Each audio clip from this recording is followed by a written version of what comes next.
Uh, okay. Hello everyone. Before we get started here, uh, we've had to do this a few times, unfortunately. One great thing about the CMC is that we get people joining from all around the world, all different walks of life. And since we've done the last one of these, one of our regulars who joined many meetings and was a great contributor and a great musician, unfortunately, he passed away, and his name was Justin Frew. And I met him in Cambodia, and then he lived in Australia. So I just wanted to acknowledge him and, uh, uh, express my appreciation for him joining the project and all his great music. And just wanted to say that because I think it's important to acknowledge things like that. So thank you, Justin, and let's get on to a good meeting. So, here, um, here we go. So, The road to the right leads to happiness and eternal life. The road to the left leads to death, hell, and destruction.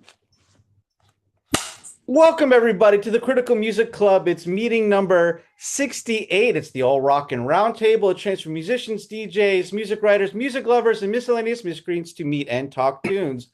My name is Bo, literally, and I'll be your host. I appear courtesy of myself. I'm the demon who you must wage your soul against. That's only appropriate since today we will be discussing the critic list Crossroads songs. And for our album discussion, it's an album by a evil man caught in a war zone but now determined to win. After a good roll from the Rolling Stones, he's now moved from the shotgun to the driver's seat of the Pontiac, and that's a natural fact. From up in Black Harlem and down with Louisiana Red, he's got that Paris recording light in his eyes, and he's the one that's been talking. Ladies and gentlemen, to talk his 1979 debut album Crossroads, it's Sugar Blue.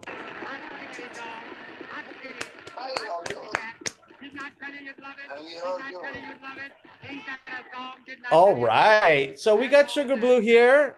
All right. That's enough applause. Calm down, guys. Please relax. And I can't even reach around to click it. Anyway, so we got Sugar Blue. We had some technical difficulties, but he is here. His voice is a little scratchy. We had to get him through a different program, but we're gonna do our best. Sugar Blue, man, how you doing? I'm hanging in there, baby. Yeah. Can you guys all see Sugar Blue a bit? It's Yeah, okay-ish enough. We got okay. some Yeah. thumbs up. All right. So where you did a gig last night? You were playing at the Sugar Blue Music Room, or were you somewhere else? Yeah, at the Sugar Blue Music Room. Yeah, Yeah, Sugar Blue is spending his time. we had a ball. You We had a had a ball. ball. Last weekend we did some disco events. Maybe we'll talk about that later. But down south in Shanghai, on the southern part of town, he's got a music room. It's not so much a blues club, but they have some performances there, and it's a real cool museum. And when I've got a chance to do some excellent, some real interesting events with Sugar Blue, and that's fantastic stuff. So Sugar Blue, you and I have talked a lot, but we got a whole bunch of other people here watching in live. So I want to give you a chance to know who you're talking to. So we're going to meet our roundtable of critics here. So this is what's going to happen. I'm going to call on you, and if you can please introduce yourself quickly, say your name, the city that you're at, and something recently you've been involved with the world of music. It could be a performance you've done. It could be a recording you're working on. It could be a jingle you heard in a commercial. Whatever it is, as long as it's something new and musical as part of your quick introduction. So first, let's go to the man who's the conductor on the Honky Tonk Freeway. He's the Motor City Lad Man. He's uh, Colonel Bus Crash Dave Bojangles, sir. Oh, thank you. Good evening. Yeah. Well, I'm in Shenzhen at the moment, and yeah. Well, musically, I've just been sort of jamming. I play drums in this club called the Chin Chin Club, where I live in Derby, and it's quite nice. There's sort of a jazz theme going on, and they're always very keen to have me get up and jam with them, even if I'm not really suited to what they're playing. But yeah, very nice. So that's me. Fantastic. Let's move on to Paulo. Paolo in Manila in the Philippines. And lately I've been taking part in these musical libraries, basically, at Library Una in Quezon City, where they have an event called Non-Stream, where the emphasis on sharing physical music on physical media. And sometimes it's based around themes, sometimes it's based around formats, like everyone shares their favorite 7 inches. Other times it's they share like their favorite albums that fit a particular genre. And so like we're doing this monthly, and hopefully it keeps going. Fantastic. And by the way, I do have the Sugar Blue album Crossroads we'll be talking about here. So there's some physical formats. We'll talk about I love Sugar Blue. We'll talk about this god-awful album cover in a bit. We'll get to that soon. Hey, Julia.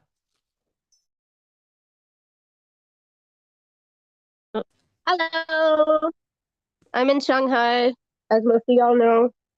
Musically, haven't really done anything musically besides listen to it. Last thing I was at was Sugar Blue Music Room, dancing some disco. It was fun. Fantastic. Okay, let's go to Lacey Eric. Okay. Yeah, I am here in Beijing. My name is Eric. Currently, what's going on musically? Kids Factory is about to prepare, or is preparing to record a new couple of songs. Hot Piss is currently promoting our next show. It'll be Dying Arts Records' last show in March. Oh. So if you're in the Beijing area, please come on out and pay your respects. Fantastic. Someone else who's in Beijing with you. Let's talk to Brad. Hey everybody, I'm Brad, and musically, did a performance today on the Hebei Beijing border, called the Chaobai River, on the ice, kind of like the border of the two provinces, and just doing some like ambient music, recording a lot in the studio, and in my free time doing a bit of field recording when I can get out of the city. Fantastic. Let's go to Eric Allen. Yeah, I'm also in Beijing, and recently I just came back to China actually about a month ago. Was in the UK and the US for about 3 months touring, and now here in China, I'm just working on some more songs and we're between albums. I released the third album in September, and the fourth one's coming up later in the spring, both of which were produced by yours truly, Brad. Fantastic. And Eric Allen's album, his music is on the priority list for us to cover in the CMC. Thank you very much for joining us for the first time. I look forward to seeing more of you here. Let's go to Professor Nate.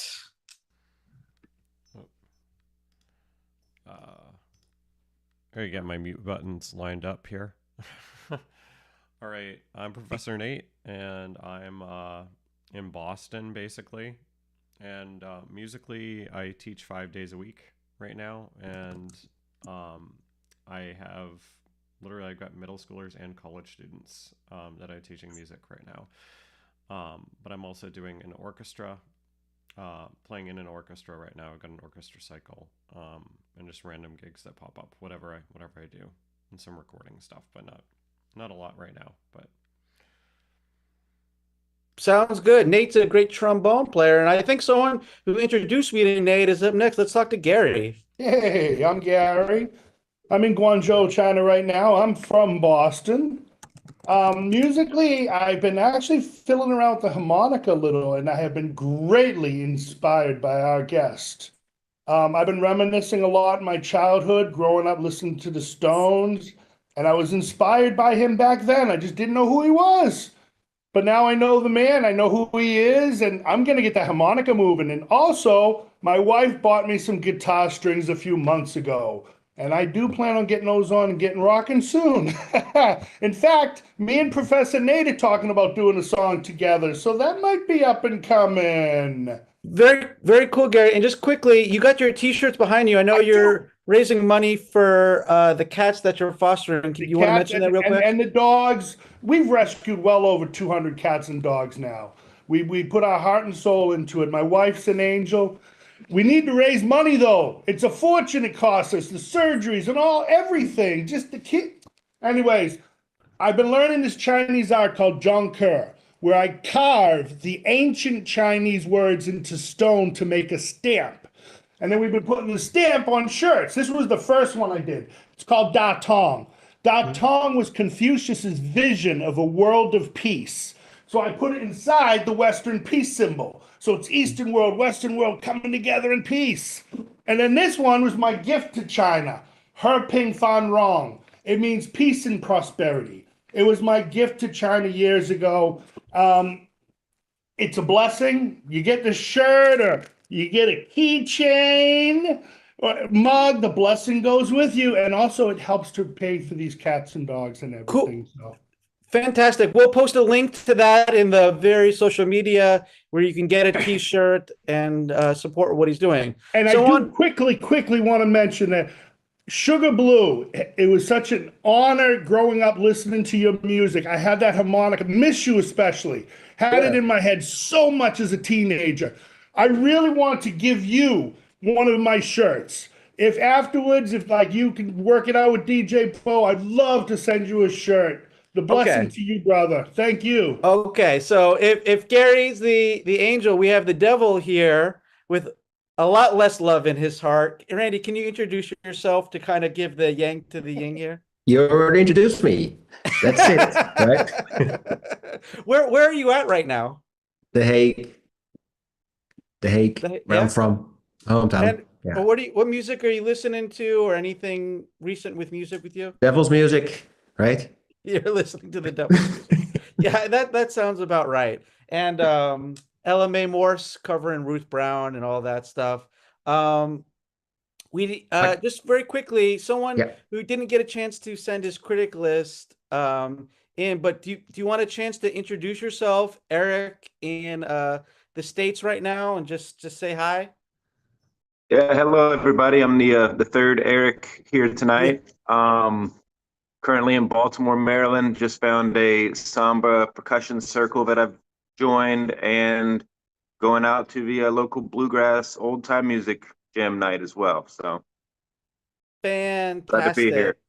Great. And Denise is over there. She could say hi. And we got Yelly, we got Alex, we got a whole bunch of other people in the chat there. And that's fantastic, because we're going to get now to our album discussion. And like I held that up before, this is the original album cover for it. I'm trying to see around there. It's Crossroads for Sugar Blue by Sugar Blue.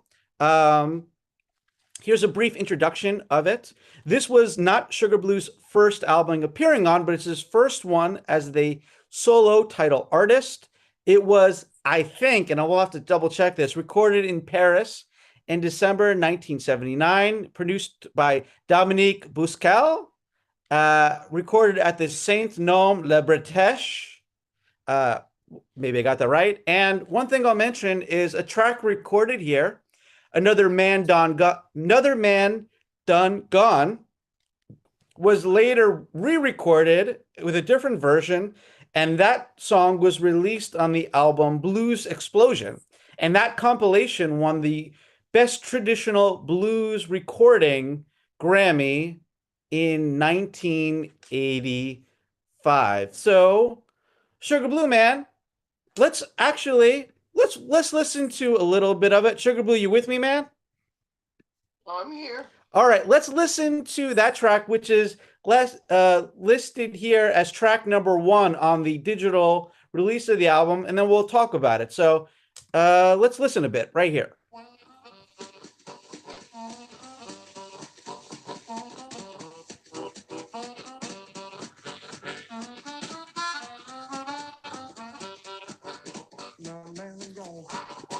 Another man and gone.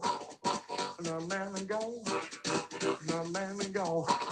Another man and gone. Another man and gone. On the telephone. Didn't know his name. Didn't know his name. Didn't know his name. Didn't know his name. Another man and gone. Another man and gone. On the telephone.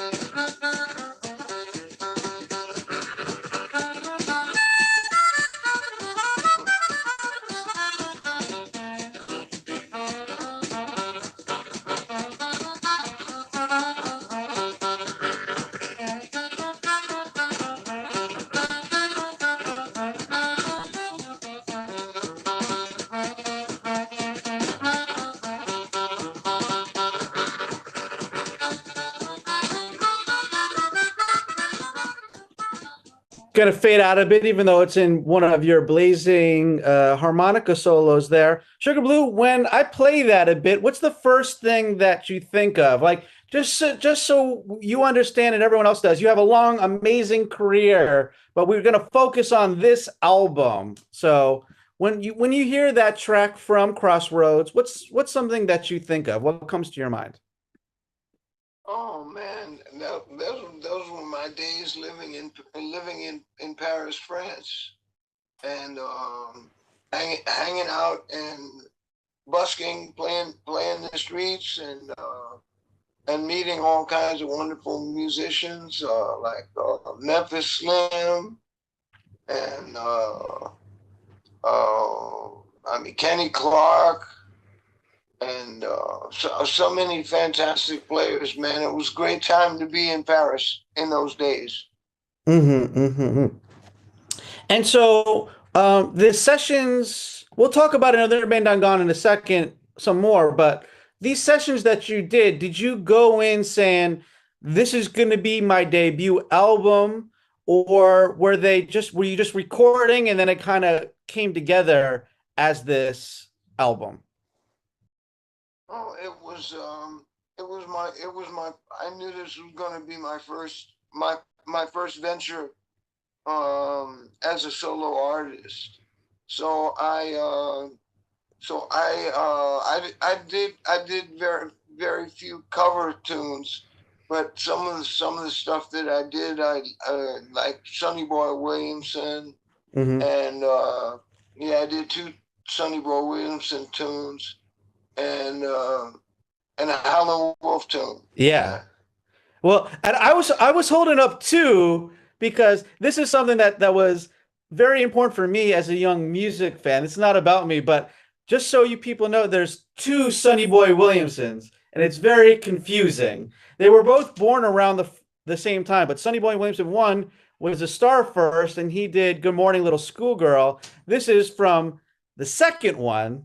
And when I was starting to learn about this music in high school, I saw Sonny Boy Williamson. I did not understand that there was 2 different people. And so it's very confusing here. But yeah, you did 2 of this boy, Sonny Williamson, Williamson's 2 songs. Rice Miller was Sonny Boy number 2. Yeah. So he's the one that influenced me the most. Interesting. So I'm gonna play you another version of this song. This version came out in 1962, and I want you to tell me about what was your process in recording the version the way you did, because that recording is very raw, pretty raw. It's just harmonica and drums going. But here's another version of it, and let's talk a little bit about your thoughts on this song.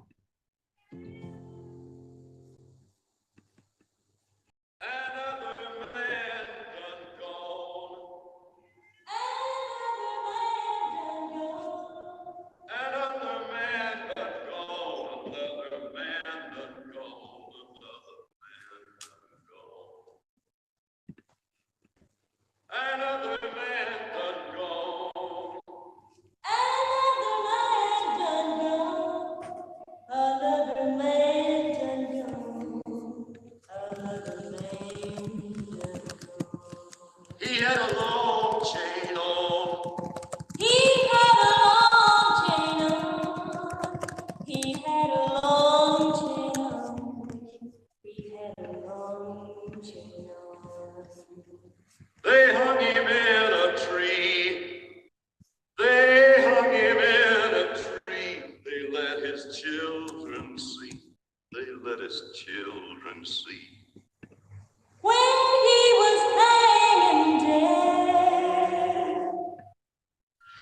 When he was hanging dead, the captain turned his head. The captain turned his head. So that's an excerpt from Johnny Cash with Anita Carter from the Carter family. And of course, he later married June Carter. So that's June Carter's sister singing with him. Just very raw, just vocal. So can you tell me, when you were approaching this song, why did you choose the arrangement that you did for it? Or were you just running and gunning? No, it was actually I heard Sonny Boy do somewhat of a version of that, and I wanted to emulate him. Mm-hmm. Like what? I mean, he's one of my heroes, one of the greatest harmonica players that ever did it. Yeah, I mean, that's one interesting thing about this album that makes it a complete lesson. And I've talked to you about this before. Like, you know, some blues guys, they like to show up at the blues club or whatever, and then they do the standard material, the standards, the classics.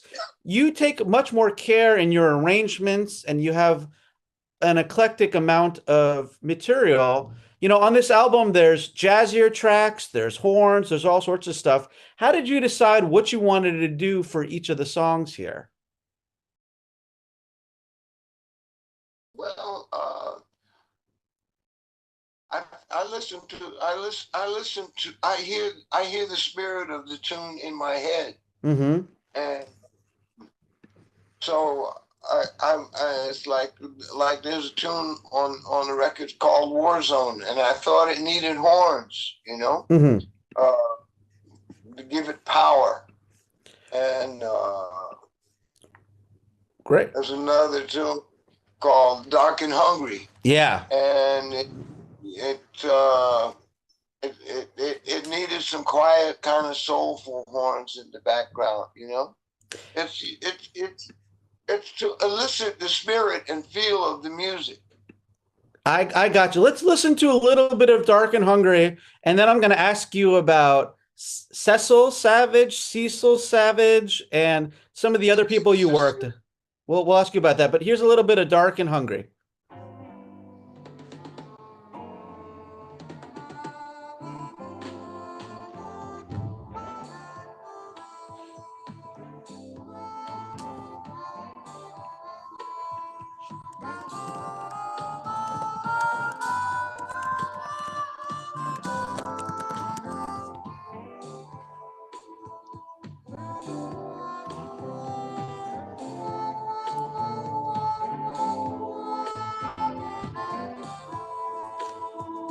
Bright stars are falling down, leaving the night sky blind.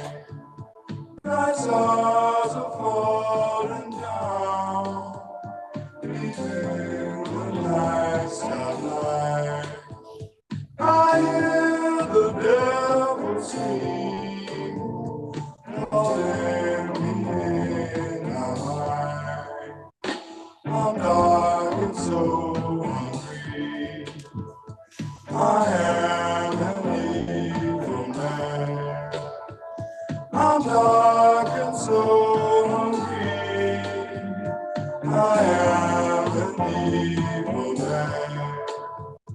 I take all I can get. All right. So a couple of things. First of all, that's some dark stuff. Sugar Blue. Were you in a dark state of mind when you were recording that, or were you just kind of summoning something else up? No, it was like there were some kind of dark times when I was living in France. You know, I had kind of bad situation and a kind of funky love affair, and my mom had just passed away, and so I was trying to be tough, and it's not going to affect me. I'm dark and I'm hungry and I'm going to eat up everything. It was just me trying to cope with the situation, and I wrote that song. I think, and tell me about the co-writer for that song and some of the other songs. Who is that person, and how did you collaborate? Oh well, she was my girlfriend for a good 10 or 15 years, and she played bass on the song. Female bass players, you got a soft spot for them, huh? Yeah. So that's yeah. She was very important in those times. So were you writing the words or music, or how was that? How did that work out? We really co-authored the whole thing, like the melody. I came up with the melody. She came up with the bass line, and I wrote the words. And that song, it's got like a double tracked vocal or a heavy echo. Like, was that something you worked on with the producer? And also, can you just talk about how some blues guys, they like to keep things exactly raw, just like live. This is using some studio effects to your advantages, and it switches up in the songs. Can you just talk about your decision to do that? Yeah, well, I didn't want to do a straight ahead blues album. I wanted to be able to use the technical possibilities of the studio to make it different,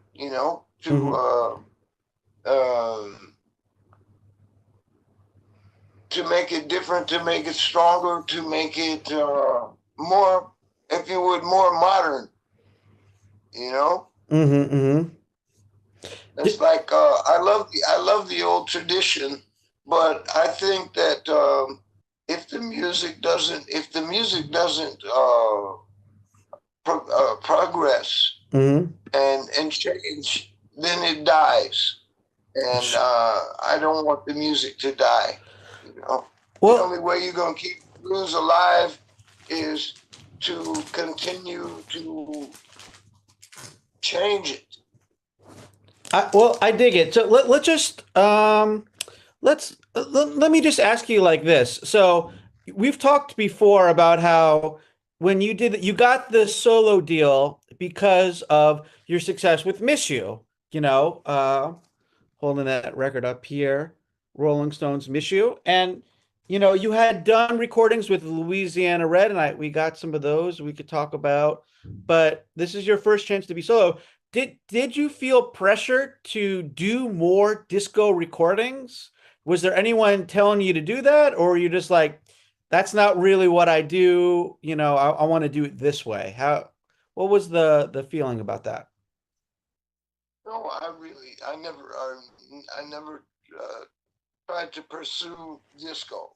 Okay, it was as a matter of fact, I recorded Miss You, but it was quite a few years later that I did it, and I did it because Rico McFarland, my guitar player for some 25 years, he said, "Man, you got to do this. You got to do this tune." And so we did it. I didn't really want to do it, but he had been bugging me for about 2 or 3 years to do it, so I did it. Yeah, it's on Blue Blazes, which I know my buddy Eric Joyner here, he's listened to. There's also the live version of it as well. But let's stick to this. I'm gonna play you what I consider my favorite track from this album. We'll talk about that, and then we're gonna open it up. Guys, if you want to ask a question, put it in the comments, we'll get to it. But honestly, Sugar Blue, this is my favorite track from it, and I want to talk about it.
Yeah, that's some funky stuff, man. But it's also, you were in Paris in 1979. How did you write about the USA in 2026 on that track? Because that's kind of what it feels like a bit. Like when you were writing these songs, who was your audience in mind? Did you have someone that you imagined you were going to be listening to it?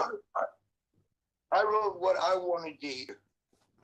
Okay, I wasn't. It was like, okay, if you like it, fine. But I was writing this stuff for me to get it out of myself, to get it out of me. And one or two last quick bits. So you had recorded before, and I love New Jersey Woman with Louisiana Red and a lot of other interesting stuff. You sing in a few different kind of styles on this album. Can you just talk about how confident were you in your singing, or was this a new challenge for you to be doing these sessions where now you're the lead vocalist? It was the first time that it was my first recording, so I just went for it, man, you know. And I was influenced by some jazz cats and some blues cats, but at the time I was really playing around a lot of jazzers, so I was very heavily influenced by them. Interesting stuff. Yeah, like on Pontiac Blues. Yeah, on Pontiac Blues, it's very jazzy. Last question for me for now, and then we're going to get to Dave here. Whatever your aim was for this album, was this a success for you? Are you happy looking back on this album?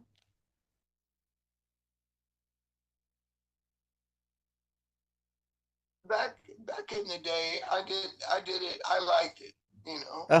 I was into it. I thought that I did it. I thought I did a pretty good job, and the French critics liked it. So I was like, okay, good. That's good. Cool, man. I like it. You like it. That's the whole point. Great.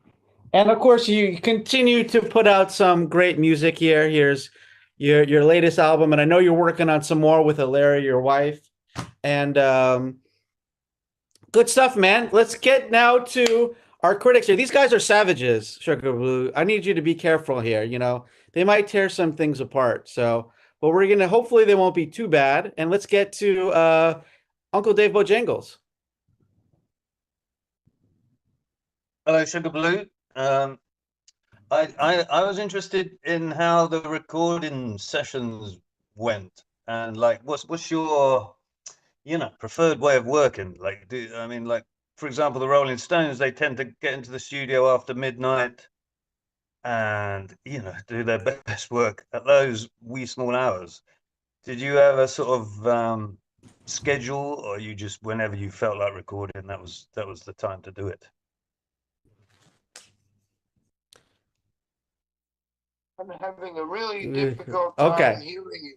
Okay, don't worry about that. And I'll speak for Dave here just for a second, Sugar Blue. So he was saying, when you were in the studio, did you have a preferred time to go in? Maybe did you record the songs all at once, or did you take your time with it? Can you just talk a little bit about how you like to work in the recording studio?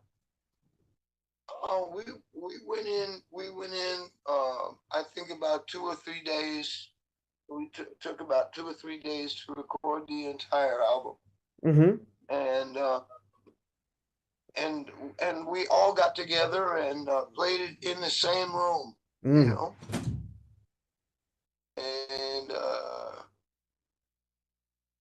it was done in the old school kind of way. You know what I mean? Yeah.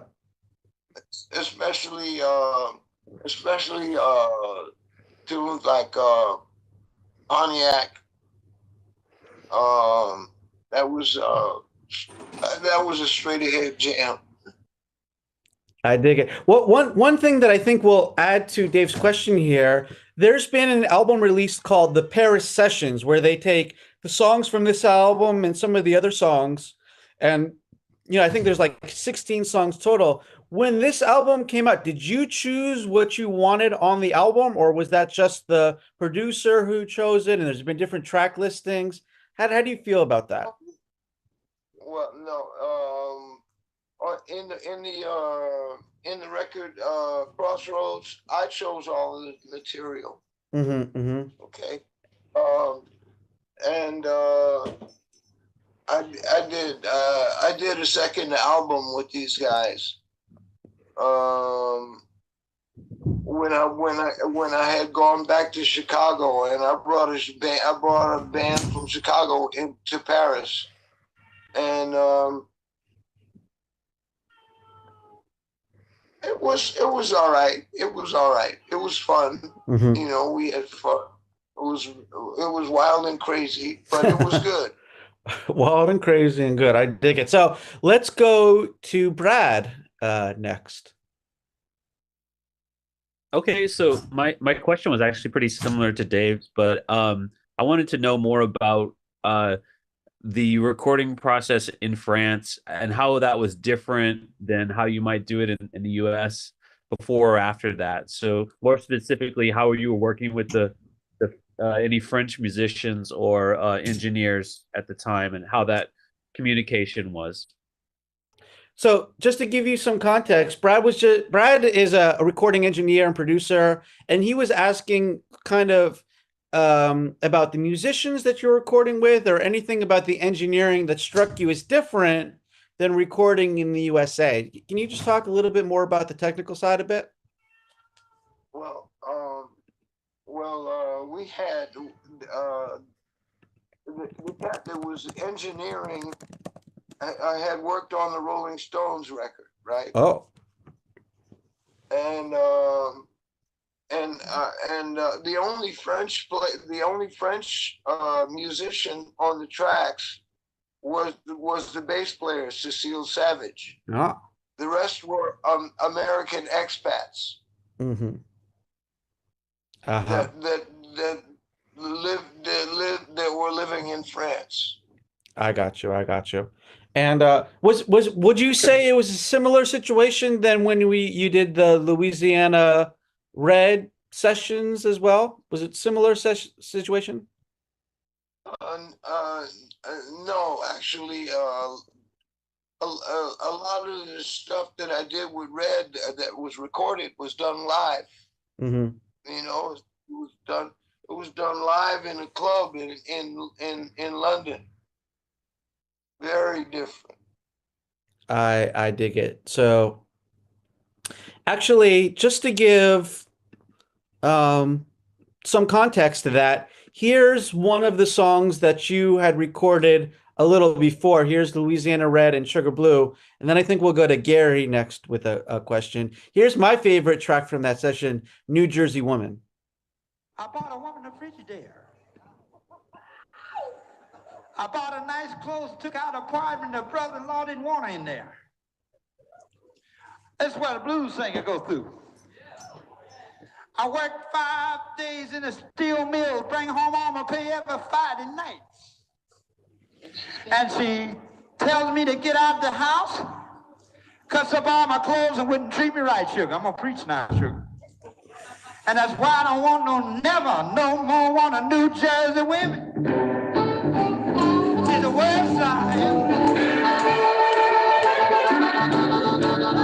Only women. It's the west side. I am not. Tied up for one. Man, she made up for all. Well, ain't nobody told me. I'm crazy on. Nobody told me how crazy a woman like that. I went so fell out. Sugar when she showed that black hair me. Girl, I said you beat me on my head with a 3-legged piano stool. Sugar Blue, you've sung about some dark subjects, but New Jersey women, that's pretty heavy, man. Yeah, Red had some wonderful relationships. So that was from 1978. So that was about a year and probably a couple of months before this. Let's go to Gary. Gary, you had something you wanted to say? Ask. Well, I would love to hear. It's called 30 What? Dirty Women. 30 dirty women. That's heavy. All right, we got a question from Gary here. And then if someone else wants to ask a question, they can message me in the thing. We'll go to it. Well, I would love to hear if Sugar Blue had a memory he'd like to share with us of like partying with the Stones. Some short little memory that he'd like to share, or what it was like when Mick Jagger found him busking. You know, whatever. If you'd like to share a little something, that'd be great. Okay, well, so Sugar Blue, he was asking about your time with the Stones. One thing Gary mentioned is that the busking story, which we know is kind of not really true so much, but yeah, that didn't happen. I'm gonna send you a web link to a full career interview Sugar Blue did for the Hang Fire Rolling Stones podcast. But let's just say this here, Sugar Blue, you had done Some Girls before this, of course. And then you joined back in with Emotional Rescue, which I think was about a couple months after this. Were you still in contact with the Stones over this period, or did they reach out again to you? How did that happen? When they needed me, I was there. You know, it was like for me, it was very a very lucrative gig, and I needed the money, and they needed the music, so it kind of worked out for both of us. And was being in the studio with them very different than when you did your solo recordings? No. Yeah. I mean, yeah. I mean, you go in, you play the music, man. You know what you're gonna do. Yeah. And you lay it down. Fair enough. So, if anyone else has questions, they can do it. But I'm in the meantime, I think we got one more song that I want to ask you about. And include your influences here. Let me see here. Okay, I'm holding Howlin' Wolf. You cover a Howlin' Wolf track on here. Let's listen to a little bit of Howlin' Wolf's original version of the song, Who's Been Talking? And then I'm going to transition to your version, and we'll talk about that again. And we're going to be finishing out with the album discussion real soon. So here's Howlin' Wolf, Who's Been Talking, the original single, and then Sugar Blue with his version of Who's Been Talking.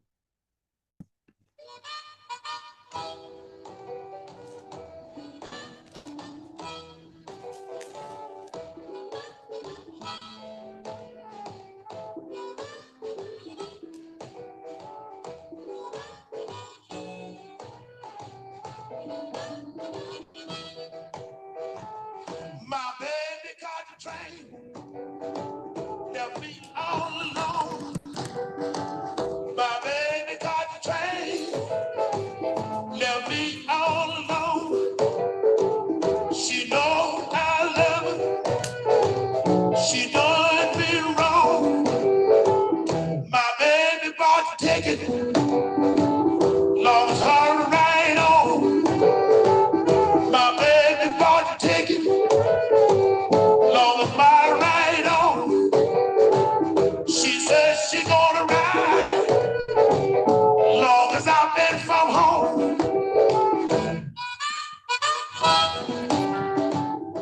And now here's Sugar Blue with the same song, Who's Been Talking?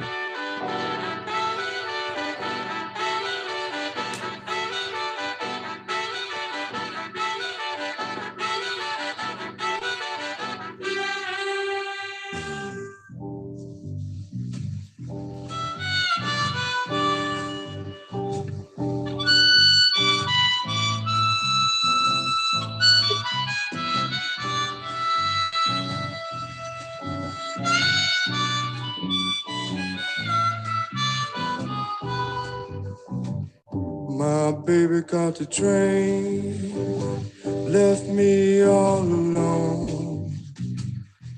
My baby caught the train, man, and left me here all alone.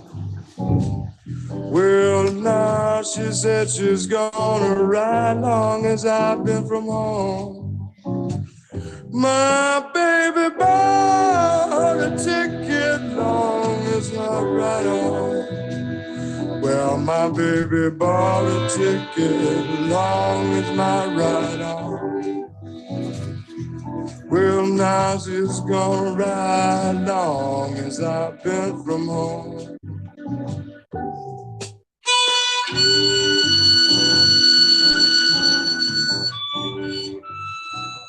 So, Sugar Blue, can you tell me a little bit about choosing that song? And you really, you're very capable of giving it like that Howlin' Wolf strong approach, but you kind of took it a little bit more morose, a little bit more downtrodden. Can you talk about your decision to kind of change the arrangement for the song and change what it's about a bit? Well, the horn part, the opening horn part was to signify the wheels of the train rolling. You know what I mean? Mm-hmm. The way old steam engines used to spin before it would really catch and it starts to move. Yeah. And it was, and I felt really, I wanted to play it sort of like give it a kind of a Miles Davis kind of a feel to it, you know. Interesting.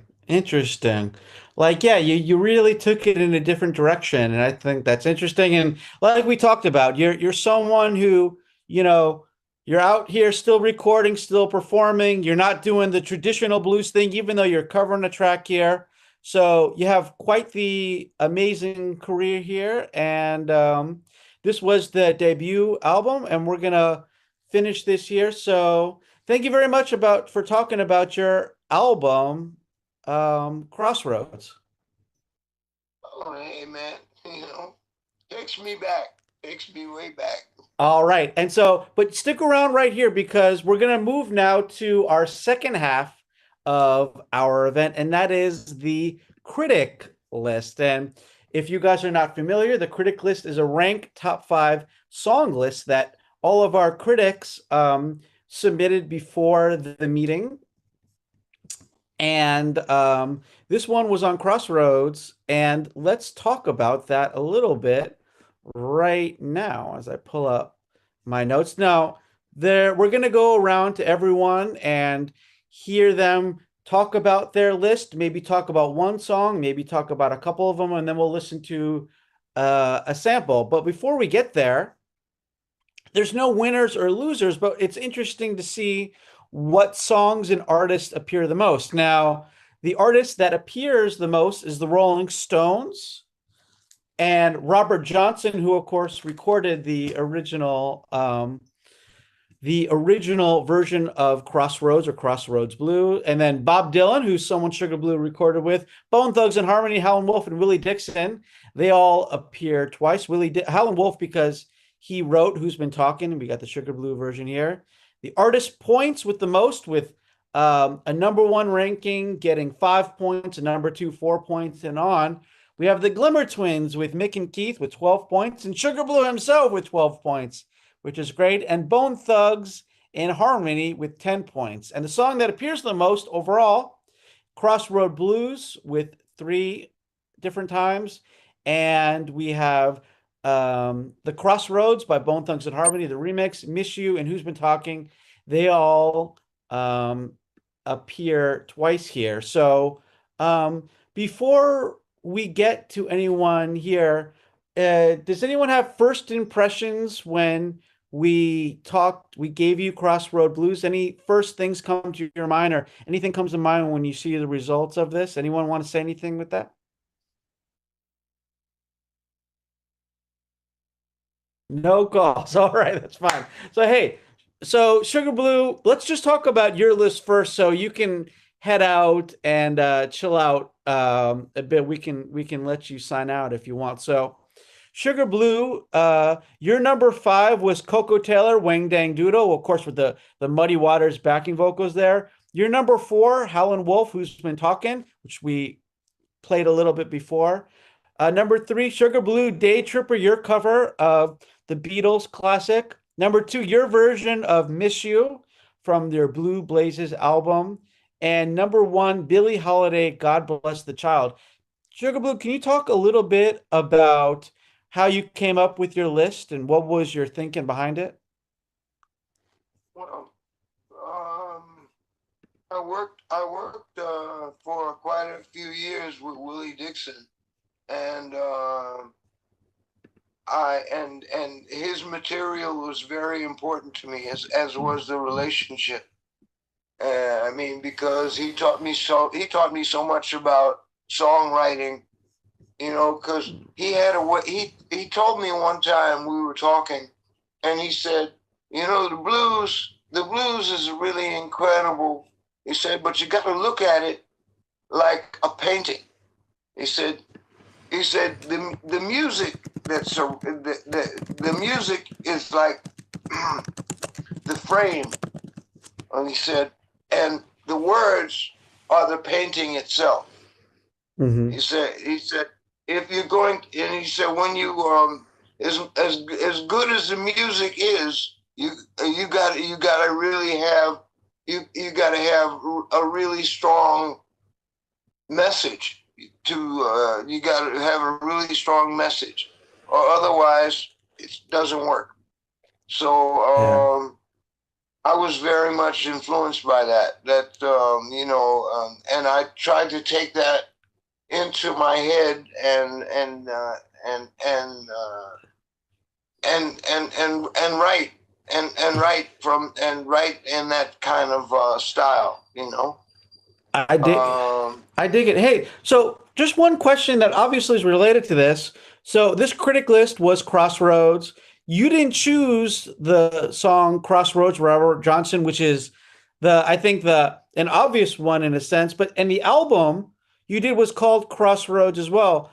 Did you have a rationale or a reason for calling it that, or was that just something the label did? It's a tribute to Robert Johnson. A tribute to Robert Johnson. Have you recorded Crossroads? No, I haven't. All right, No, all right. I haven't. Well, No, it's like for me, Robert Johnson it was the penultimate, you know. Other people that tried to do it, and I think all they did was mess it up. You know, it's like oh no. It's like Georgia by Ray Charles. By Ray Charles. Yeah. Okay, excuse me. Nobody else needs to do that song. Yeah. Right? It's done. Yeah. So I was surprised a bit. This is going backwards a bit, but since you brought it up, I thought at least someone would have chosen the Cream version or an Eric Clapton version of Crossroads. He gets no love anymore. I feel like to some extent, Eric Clapton's star has kind of diminished. It might be related to his politics, might be related to other things. Does anyone just have an opinion and what they want to shout out about that? If they even considered Eric Clapton's version of Crossroads, Cream's version of Crossroads? Anyone? I almost picked it. You almost picked it. Okay, so yeah. It would be number 6 for me. Yeah. The cheery and too. always happy Heart Full of Roses. Randy, did you have a comment that you wanted to make about Cream's version of Crossroads? Well, it's just the sound of getting it wrong. Yeah. That's how you get it wrong. That's how you don't do it. That's how you. Okay, that's how you don't play the blues, right? That's just everything about it's wrong, And it started a movement of bad blues, because people all wanted to sound like Clapton and Cream. So we went to the 80s full of just such bad, terrible mom and pop, lawyer, dentist blues bands sounding like Clapton. which almost ruined the genre. Oh my, very heavy. I will mention a couple things. I'm not saying that all of the Eric Clapton solo recordings are good and things, but there's some great Eric Clapton, tunes that throughout his career. And I will say that Ginger Baker's on the track. On a previous CMC, we covered Ginger Baker's African Force. We had one of the drummers from the band joining us. So there's some good musicians on there. So I wouldn't say that, but I kind of know what you're saying. Does anyone else have a comment about that at all? Anyone else? What do you think about All the right. blues now? What was that? Who was that? I was asking the gentleman who was talking Oh. about the blues in the 80s what he thinks about the blues now.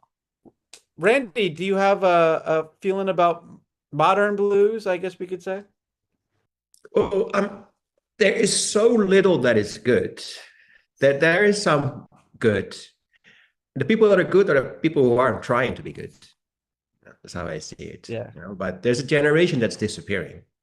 Interesting. Yeah, I Like agree. Or not trying to follow in the footsteps of others. Yeah. in my opinion. I think the Fat Possum stuff is about the last generation of, real blues. Yeah. And after that, we have YouTube blues. Just people with YouTube videos arguing with each other about what they should be playing.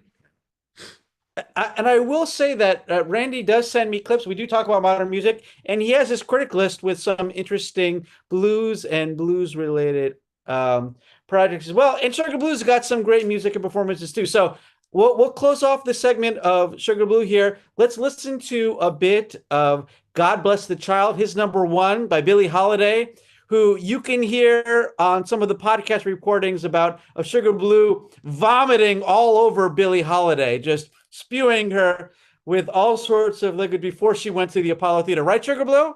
That's what you did? I was a baby. Oh, excuses, Sugar Blue. Let's listen to a bit Billie Holiday.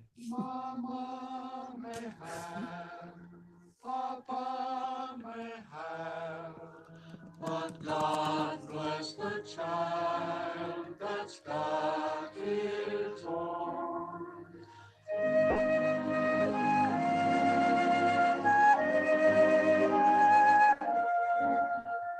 Them that's got shall get, them that's not shall lose. So the Bible said, and it still is news. Mama may have, Papa may have, but God bless the child that's got his own. That's got his own.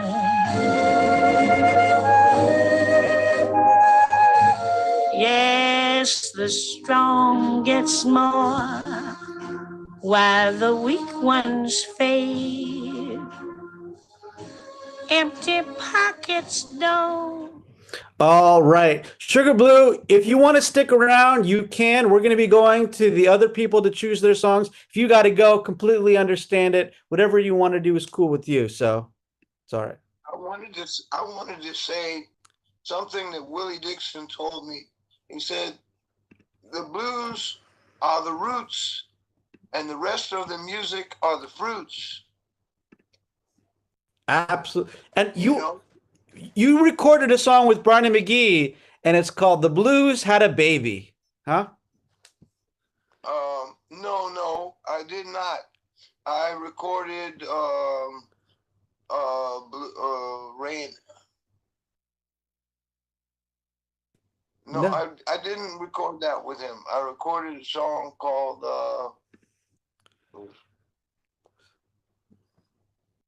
I can't remember the name of the tune that I recorded with him, but it wasn't that.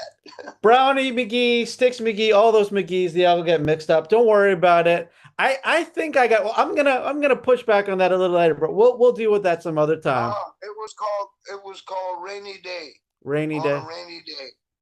All right. A beautiful tune. Beautiful tune. I dig it. I dig it. So I'm sure that one's good too. And Bob Dylan and Willie Dixon and Stan Getz, right? All those guys. So you've done so much and you've got so much more to give. That's really great. In the meantime, we have someone we've got from Hot Piss and Kids Factory. Someone else who has a lot to give, Lacey Eric, and his number 5 was Reviver, Wrong Way, One Way. Number 4, Jolene, a cover of the Dolly Parton track by Spring Heel Jack. In my opinion, maybe not one of the top 10 best covers of the track, but we'll let you just talk about that if you want. Number 3, Stealing from Peter, their song 6, White Horses. Number 2, Slow Gherkin, Trapped Like Rats in Myers Flats. And number 1, Bomb the Music Industry, Future 86. Tell me a little bit about it, Lacey Eric. All right. So, my overall thought was initially going straight to like the literal meaning. So like roads and transportation and things like this. So most of the songs have some sort of connection to vehicles, or I guess I would consider a horse a vehicle. It can get you from here to there, especially if you have 6 of them. Makes it easier. So generally, I noticed that there's a strong ska lean on my list. I think it's because they tend to write better tour van songs because there's so many of them stuck in one tiny little van. That's my theory, at least. And then, yeah, just Bomb the Music Industry. They have the best of any theme song. So you'll probably get more of them on my future lists. Fantastic. So we're going to hear a little bit of Bomb the Music Industry, Future 86, and then we are going to get to Paulo, and Nate is saying, yeah, Bomb the Music Industry, ska. All right, so here is, we'll figure, got to figure out some technical stuff. All right, here it is.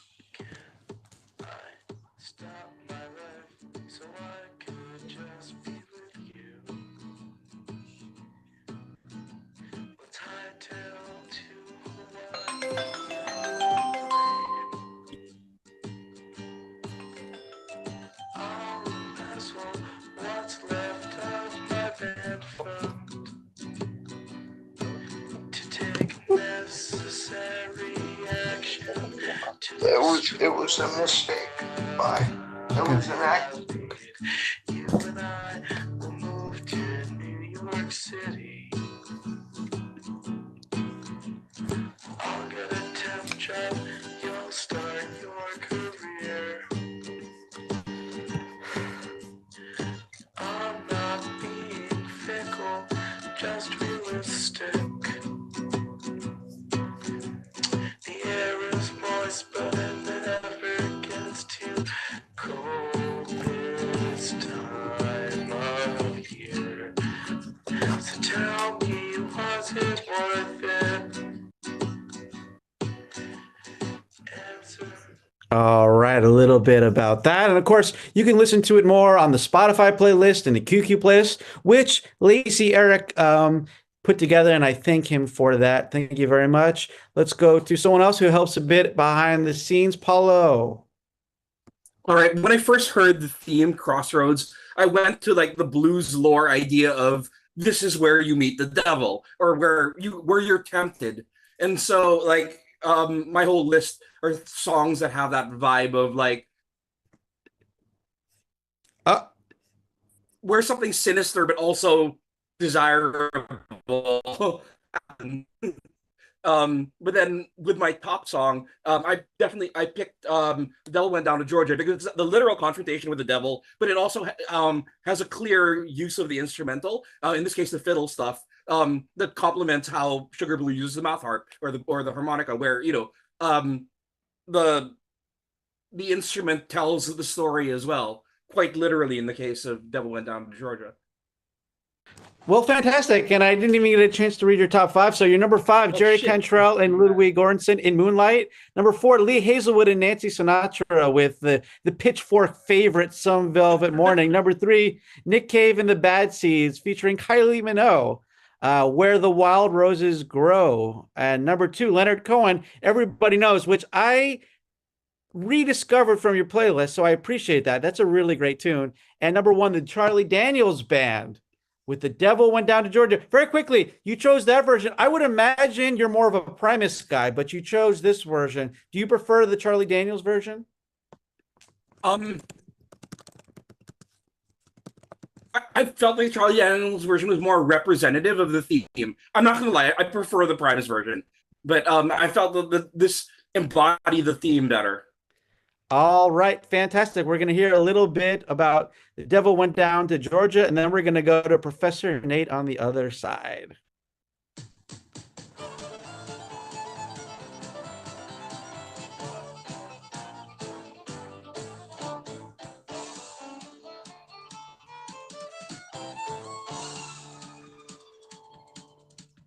The devil went down to Georgia. He was looking for a soul to steal. He was in a bind because he was way behind. He was willing to make a deal. When he came across this young man sawing on a fiddle and playing it hot, and the devil jumped up on a hickory stump and said, "Boy, let me tell you what. I guess you didn't know it, but I'm a fiddle player too. And if you'd care to take a dare, I'll make a bet with you. Now, you played pretty good fiddle, boy, but give the devil his due. I bet a fiddle of gold against your soul because I think I'm better than you." The boy said, "My name's Johnny, and it might be a sin, but I'll take your bet. You're going to regret because I'm the best as ever been. Johnny, rosin up your bow and play your fiddle hard, cause hell's broke loose in Georgia and the devil deals the cards. And if you win, you get this shiny fiddle made of gold. But if you lose, the devil gets your soul."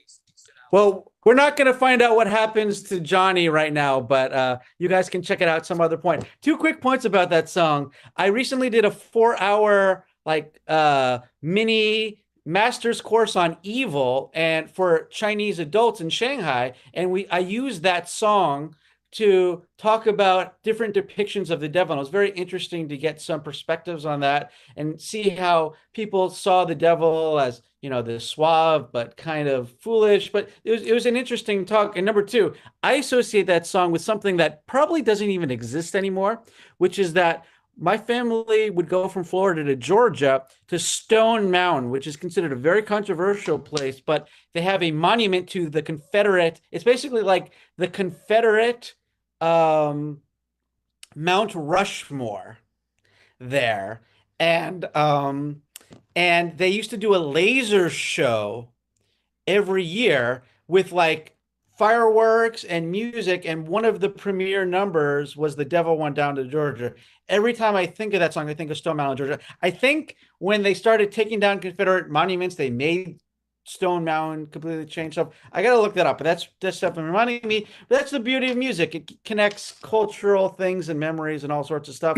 I'm going to shut the fuck up now. Let's go to Professor Nate.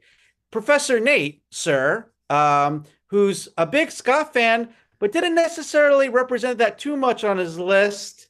To go back down to some interesting childhood musical memories, we have Lil Nas with Billy Ray Cyrus, not that song, but Billy Ray Cyrus, of course, Old Town Road, the remix. Number 4, Jay-Z and Linkin Park, Dirt Off Your Shoulder / Lion from You. Number 3, Soulja Boy with Crank That Soulja Boy, Travis Barker remix.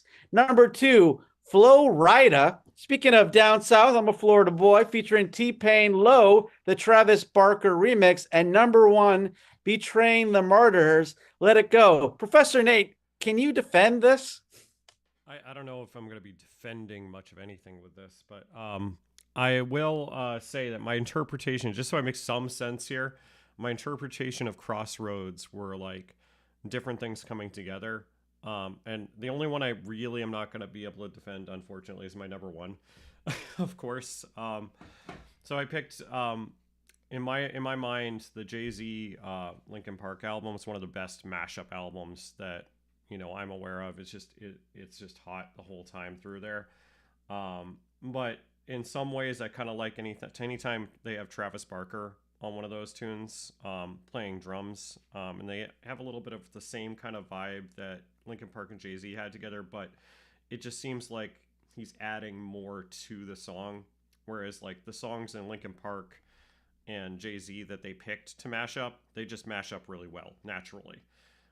So it's not like it doesn't feel like a different song when they do it, but it is a good mashup album. Now, I guess my best defense for Let It Go is this is one of the best covers, maybe one of the only covers of Let It Go from Frozen. All right, bear with me. If Elsa and Anna were real, this would be a mashup, probably. All right, we'll just go with that. That's the way I'm going to defend it there. In all lunacy, the professor has lost his head. So, but it is a really good cover, and it's super metal.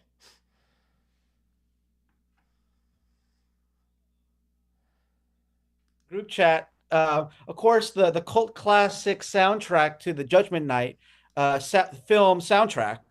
But I think I repeated that. But anyway, which of course features Everlast and Cypress Hill and Pearl Jam. These rap groups mixing with metal groups. Are you familiar with that? Did that meet your consideration at all? No, I'm not familiar with that one.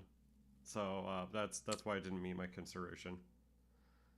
I get it. We'll check it out. And I know that Gary, who's stepping out for a moment, he took a similar line as too with some interesting matchups. So anyway, thanks for your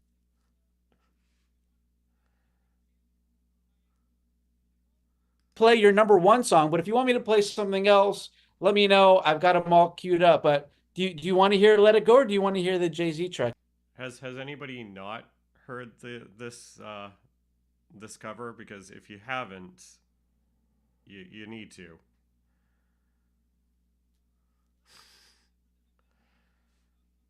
The Disney tune from Frozen, Let It Go by Betraying the Martyrs, and then we're going to go to Dave Bojangles. Thanks, Nate.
Well, very interesting. Nate told me recently, I don't know if I'm breaking his confidence, that he wanted to bring in people from Berklee School of Music to join the CMC. And I guess you can attract flies with honey, or maybe you could attract them with shit as well. Hey, Dave, let's talk to your top 5 list. You ready for it?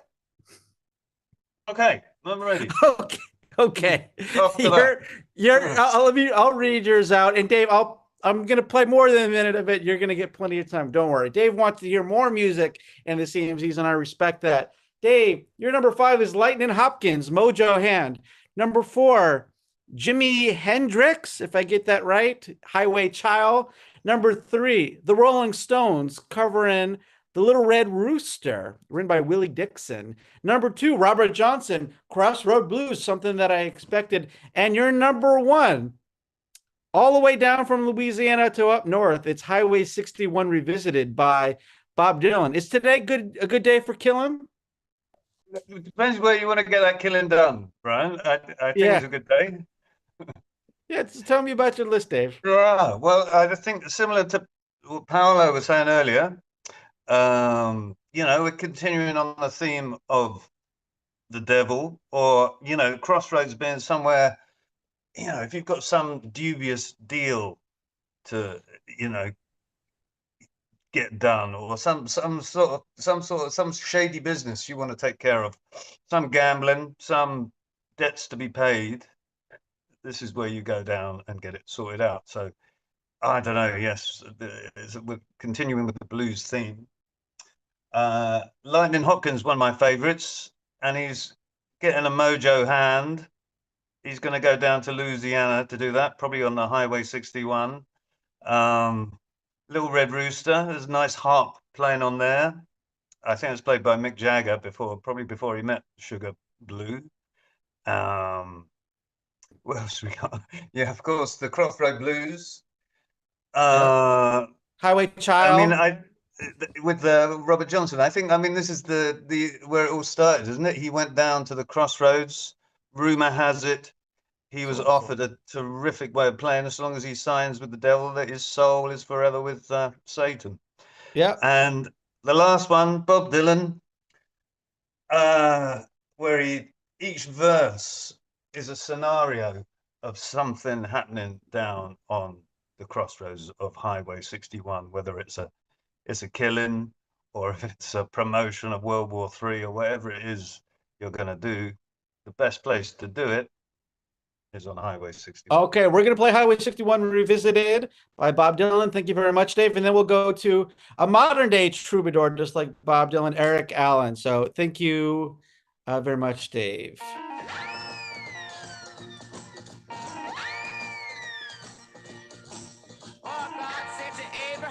Kill me a son. Abe said, man, you must be putting me on. God said, no. Abe said, what? God said, you can do what you want, Abe, but next time you see me coming, you better run.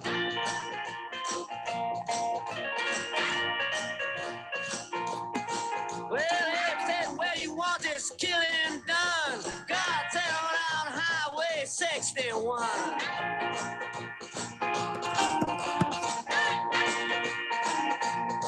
Well, Georgia Sam, he had a bloody nose. Welfare department, they wouldn't give him no clothes. They asked poor Howard, where can I go? Howard said, there's only one place I know. Sam said, tell me quick, man, I got to run.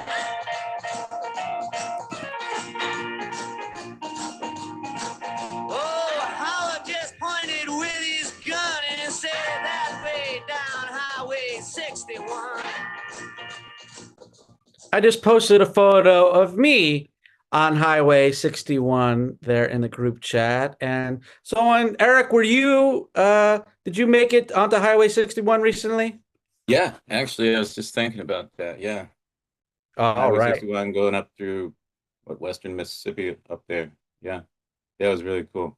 You know, those tall Fantastic. pines. So you can talk about that a little bit, but here's your top 5. It's from, the John and Alan Lomax recordings, field recordings done in a prison. The artist credited is Bull doing his version of Berta. It's a very traditional number. Number 4, a modern day revivalist of the folk tradition, Steve Earle doing Billy Austin. Number 3, Townes Van Zandt doing Kathleen, a live version. Number 2, someone who my friend was supposed to buy me tickets for, and then he forgot, and then it sold out, so I never got to see him live. It's Chris Christopherson with To Beat the Devil. And number 1, it's some guy named Eric Allen with Cut and Roll Sweepin' Blues. Yeah. Who is this genius who made it to your number 1? And can you tell me a little bit about just that song or your whole list? Well, I mean, I'm not really much of a rankings guy ever for anything, but I mean, the ranking or whatever songs I pick really would just depend on the day, probably, and whatever mood I was in on that day. But on that particular day, I was really interpreting Crossroads to mean, because I most of the songs I do are stories of some sort, and I'm just interpreting it to mean there's some sort of pivot in your life coming up, where you go this way or you go that way, and usually pretty big things like, Billy Austin is a guy who has a choice whether to kill someone or not at that moment. And he has to choose one or the other in that moment. All those songs I followed that kind of thinking and picking the songs. And like I said, that day, my mood, they can get pretty dark. Yeah. And I can get pretty dark. Cut and Roll Sweepin' Blues, that's something that I chose that one actually, and I put it at number 1 actually because part of the story of Cut and Roll Sleeping Blues, I started talking to this homeless guy out in LA when I was doing shows and visiting out in LA last year in 24. And I got to know this guy named Winston. And he had been homeless a long time. And he basically said to me, I've had enough of this. You know, and he actually used the phrase, I'm at a crossroads. So it immediately came up in my head.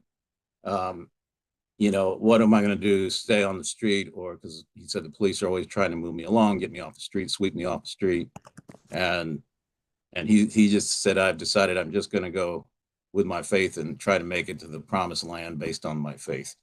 That's where that song come from. I ended up writing that song. So yeah, no, all those songs though will have something in my mind. I mean, you can come up with any kind of reason you want for putting a song in a theme, I think, but they all have some big decision.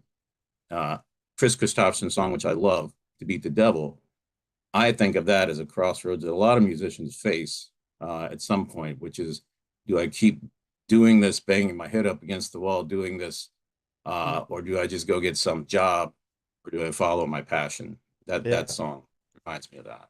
So. And he dedicates that song to John and June Carter, who we heard we heard Johnny earlier from there too. So that's interesting stuff. And hopefully your songs will continue to inspire people as well. Let's listen to a bit of the Cut and Roll Sweepin' Blues, and then we're going to get to your producer for that track. I believe is Brad. Did Brad produce that?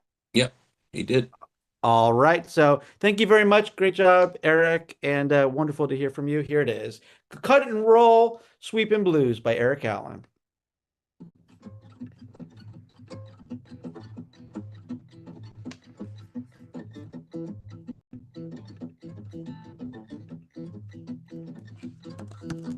Got to spend on me, the dog, sitting down the line. Got me a lot of time passed through them, and got me no job line. Yeah, I'm mad at your grin, said, boy, you don't mess with your life. Yeah, guess I could kill him, but I just don't care no more. Trained to let the station and I just don't care no more. Yeah, riding that blues line king, but y'all know how.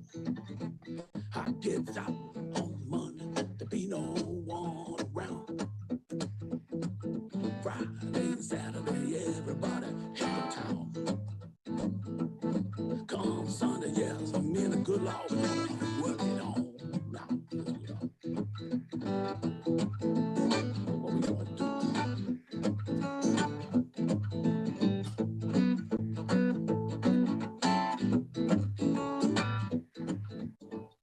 All right. Thank you very much. And once again, Eric, look forward to hearing you talk about your music when we can feature your album work like we just did for Sugar Blue. Next to a man who takes his spelling and his capitalization very seriously, we've got Brad M. Seppel, a.k.a. Thornton. Your number 5 is Lee Delgo with Slim Rothaus. Instead of trying to create the ultimate robot slave, we could be imagining the birth of humankind's godlike child. Number 4. Collective Tromtasi, Tristesti. I hope I pronounced that right. Number 3, it's too bad we didn't get him here to see this. I apologize for that, Brad. It's Sugar Blue covering Howlin' Wolf, Who's Been Talking. Got the London version here, not the original re-recording. Number 2, El General featuring Anaika, No Me Trates de Enganar. Hope that's okay. And number 1, and before you get to this, I need to clarify something. The Bone Thugs and Harmony, The Crossroads, DJ Unique's Mo Thugs remix. That's a tune for you hip hop people in here. There was an original version of The Crossroads that was released before Eazy-E died. You can find it on the original pressings of East 1999. Then Eazy-E died. They did a remix where they kind of reference him more. That's the one that had the music video. I know I had the CD single, and then I originally got the original album and was wrong. And this was one of my very early music nerd things. So I just wanted to clarify that for everyone there. Sorry for talking too much. Brad, tell me a little bit about your list. Okay, so the song that you just mentioned, it's kind of on the nose, and my interpretation, I realized later was a bit different. I thought that Professor Nate's interpretation of songs that are like bringing two different worlds together at a crossroads musically is really interesting. But I took it more like personally of where I was when I heard these songs and what I associate with them, and just like different changing points in my life. And each song is like a different thing that I associate with that, but I won't go into each of them because it'll just be a bunch of stories.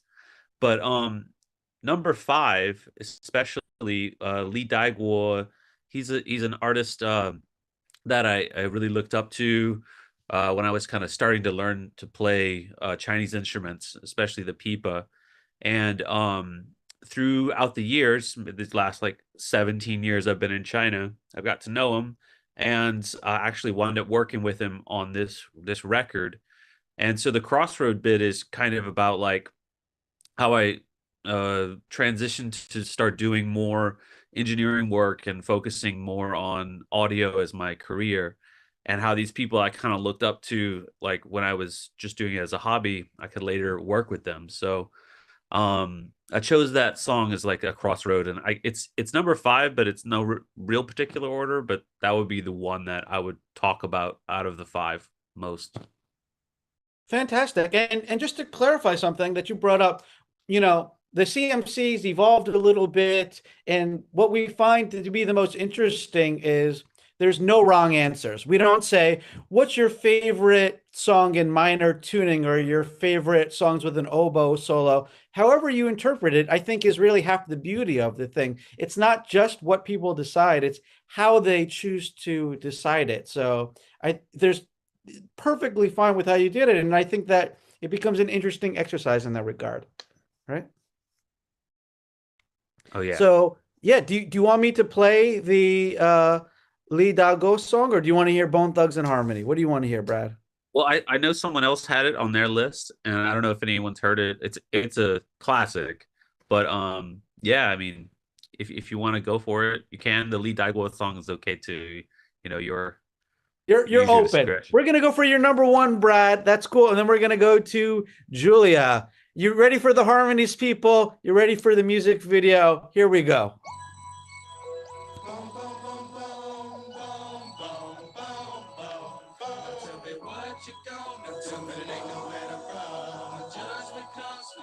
Judgment comes from you. What you gonna do when it ain't nowhere to hide? When judgment comes from you, 'cause it's gonna go with you.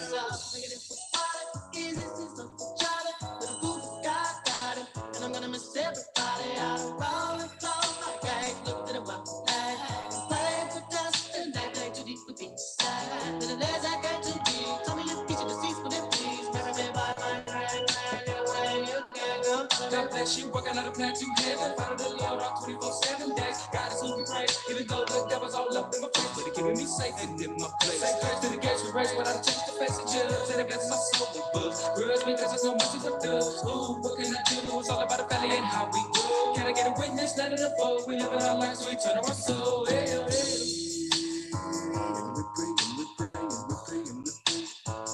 Every day, every day, every day, every day. And we pray, and we pray, and we pray, and we pray. Still related. Now follow me, Rosto.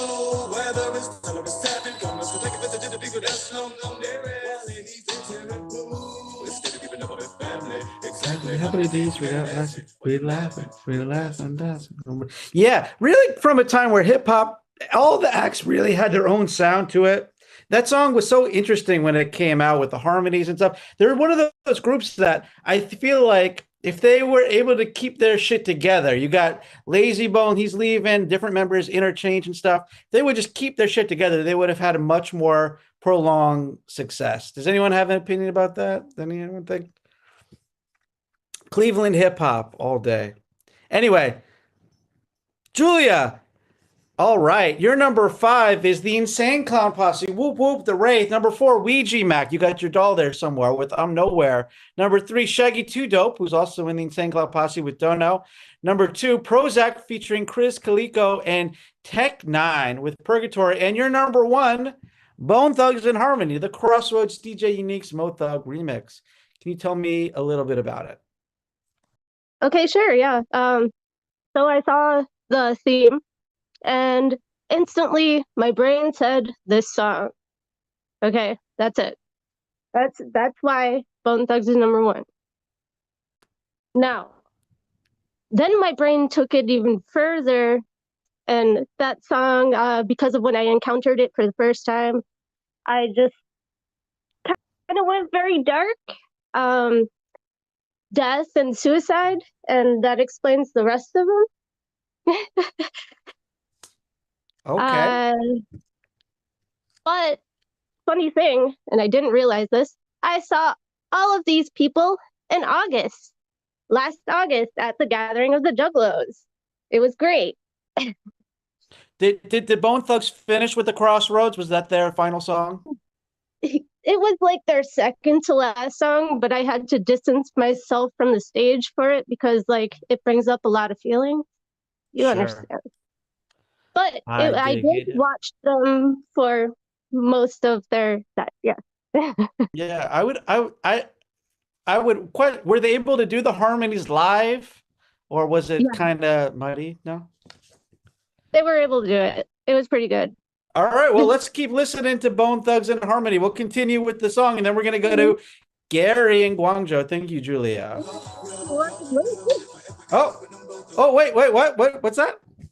I was gonna say, if you wanted to switch up the songs, listen to Purgatory. Okay, we can do that. Whatever you want. I like I said, I default to number one, but if someone wants to hear something else, we're happy to do that. But here's Prozac, and we got a couple shout outs to Tech9 from Professor Nate. So he's on this track. I'm not sure if we're gonna get to his verse. I don't remember the order, but here's Prozac's song featuring other artists with Purgatory, and we're gonna get to Gary.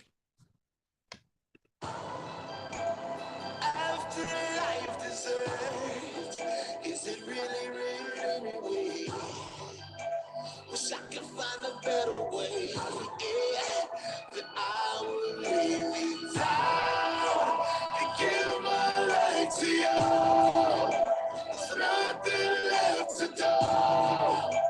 But in this story, the purgatory, what is it all about? The cookbook says, and I don't really think that the woman in every way you get took. I shake those fears, and I don't really believe in I should another book got me look. Seems like some type of hoax. Folks coaxing what they love the most. I had the weirdest dreams, a guttural scream, the demons were seen from coast to coast. For the last time, slip as if you deserve it. If you don't know by now, you just made it real permanent. Inside the golden gates of where everyone hates you. Ain't no saving, no face, or no way to escape. Two eyes just wide shut, but I gotta go visit the automatism, the vision inside of my gut. Life is like what? Whatever you make it. Don't wait for your time is up. There's a piece of you that you can sink knee deep, trying to sweep on, keep them from keeping you. And when the streets we keep, all the deep sleep bleak, and you seek them, ain't nobody speaking you, and that's purgatory. All right, thank you very much. Someone else who's got some hip hop on his list is Mr. Gary in Guangzhou. Where he is? There he is with of a cat friend. I'm sure we'll hear a little bit about him or her. Your number 5. Speaking of the crossovers, here we go. Anthrax featuring Public Enemy, Bring the Noise. Number 4, Run DMC featuring Aerosmith. I think, well, it gets credited as Aerosmith, but it's really only Joe Perry and Steven Tyler with Walk This Way, their cover of the Aerosmith classic. Number 3, Robert Johnson, Crossroad Blues. The Beastie Boys with one of their early singles, a prank call called Cookie Puss. And number 1, featuring former CMC guest Sugar Blue, it's the Rolling Stones with Miss You. Gary, tell me a little bit about it. Okay. Well, I went with the band's coming together theme. All songs I love. Now, the Beastie Boys, that was their crossover time when they went from a hardcore punk band into more of a hip hop band. And Cookie Puss was their first hip hop song. And I'm a big fan of the Beastie Boys, so I had to go with them. And Miss You was a much more of a personal thing. When I became a teenager, I went from not owning any music at all to starting to buy records. And Some Girls by the Stones was one of the first records I ever had. And Miss You, I always loved that song, but it meant a lot to me through my teenage years. And so it was my own crossroads, going from just hearing music from my parents and things like that to actually moving into my own thing and buying albums and listening to my own music. And the Stones was that a big spot for me in my crossover. And like I said, Miss You, listening to I never knew who Sugar Blue was, and now I do, and that's awesome. So it brought back a lot of good memories and all that. Fantastic. I find my cats, when they ever hear Sly Stone, they freak out. Do you have any artists that riles up your cats? No, not really. I wish I could remember. There is some music that they love. I can't think of it right now, though. Don't worry about it. Yeah, and a lot of them hate my guitar. I pull up the guitar and they all start running away. Yeah, but I do have a few of them that will sit around and meow and like sing along with me. So, I guess cats are different, just like humans. Absolutely.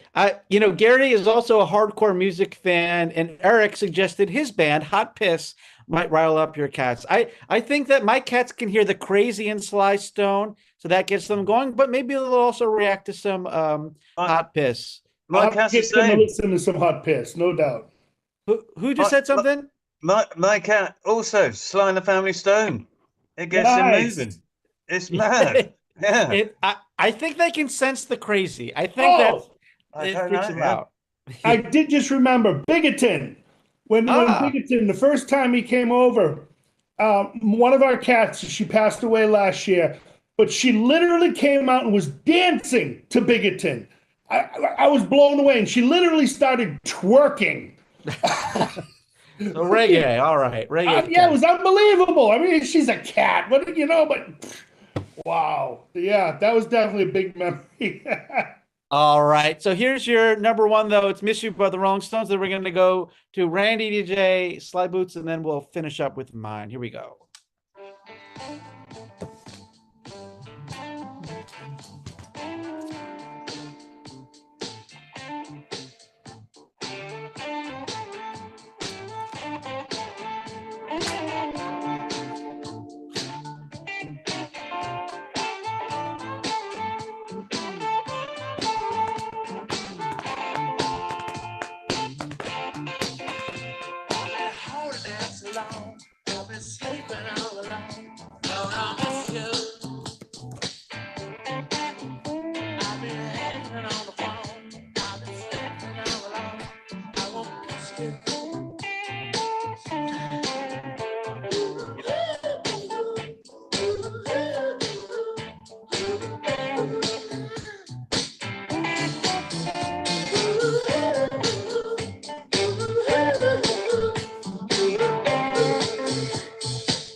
Dying to meet you. Thank you very much.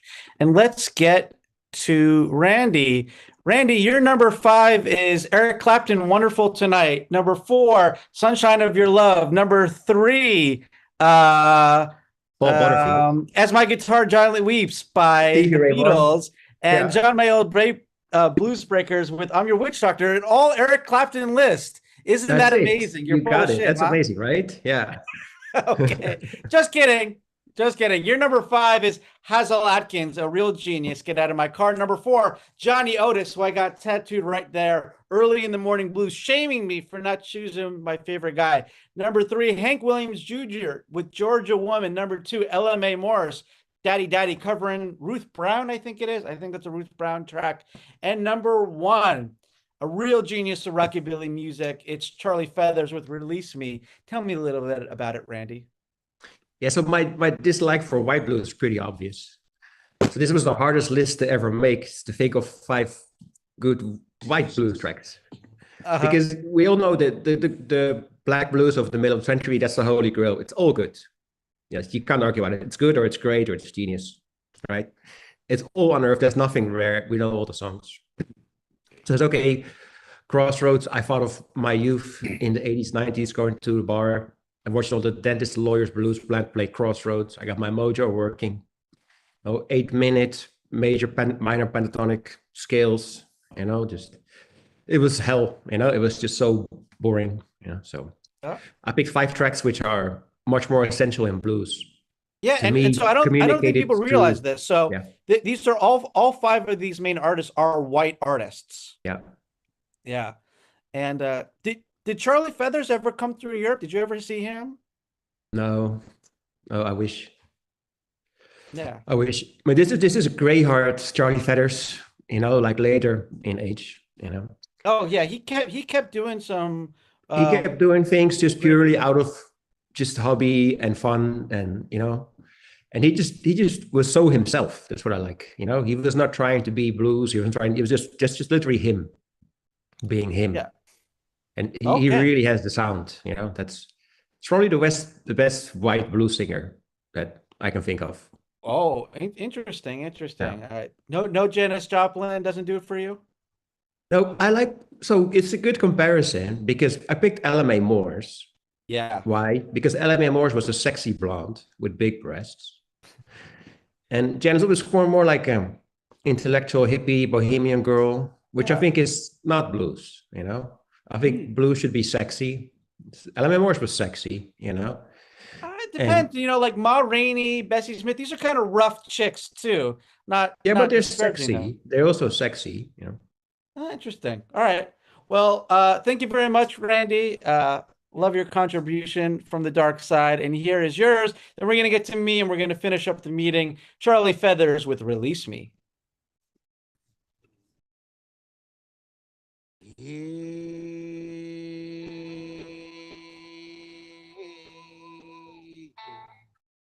Oh yeah.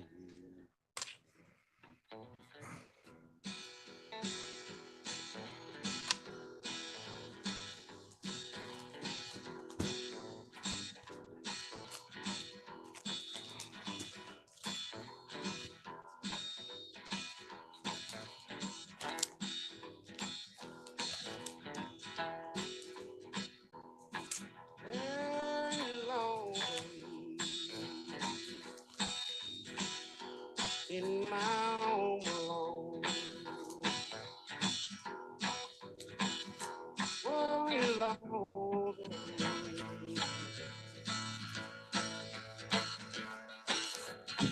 In my home alone.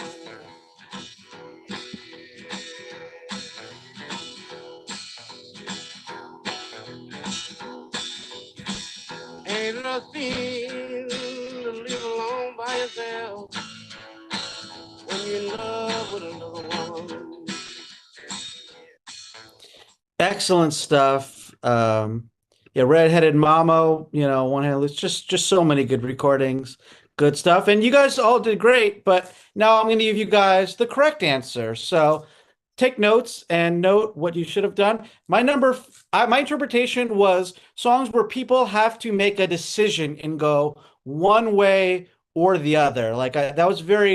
I wanted the person in the song, the narrator, to have to kind of make a decision. They are at the crossroads and they're doing it. I didn't do the devil thing. I didn't do, some of the other interpretations. That's how I decided to do it.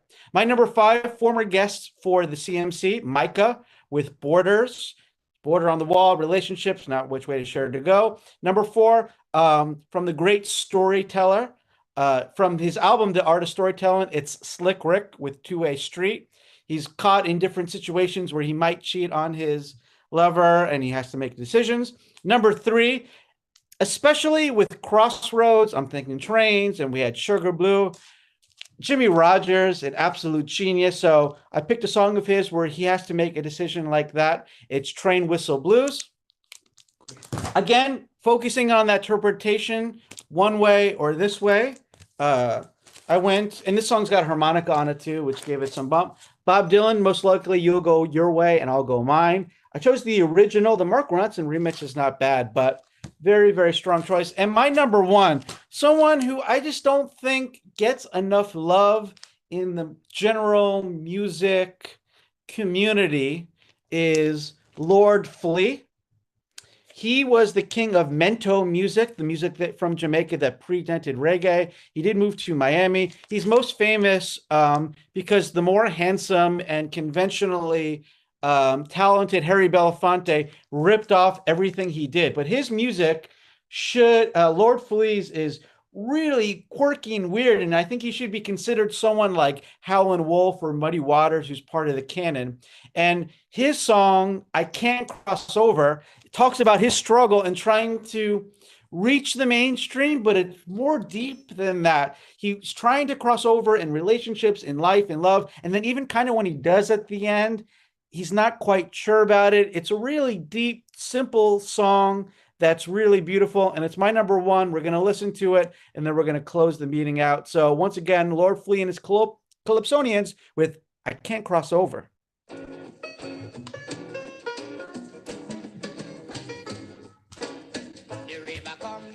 The river come down, I can't cross over. Why, oh,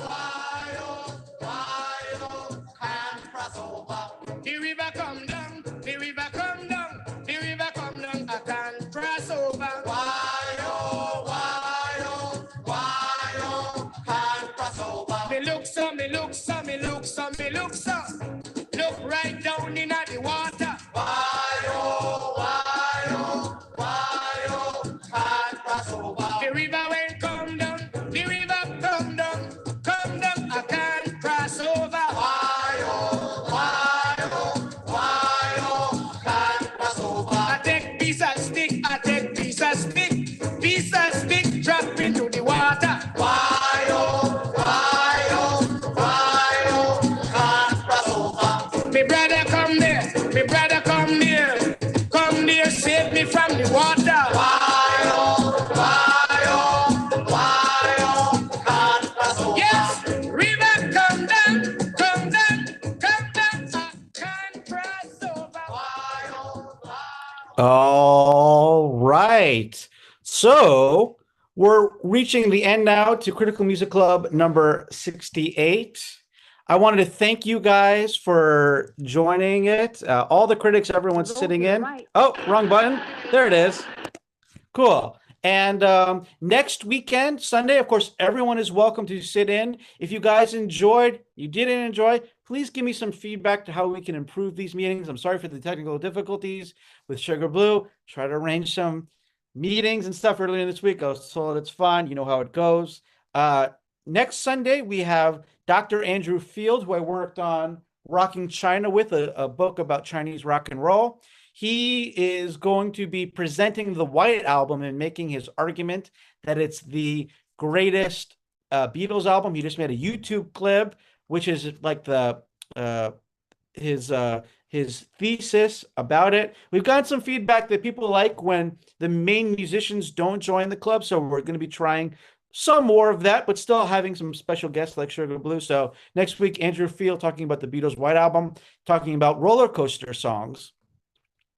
The week after that, I'm working on a very special guest, and if it's not that, we're going to be redoing last week's 2025 songs and featuring Lacey Eric's thesis that I Get Wet by Andrew WK.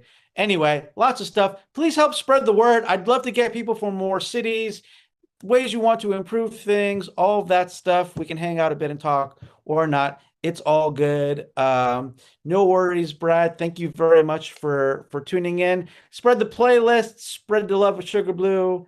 And I think that's really it. Thank you guys very much. I really appreciate, very excited to keep these CMCs going. And as they say in Mongolia, Dara Otsi. Bye-bye, everyone. Bye-bye. The end. All right.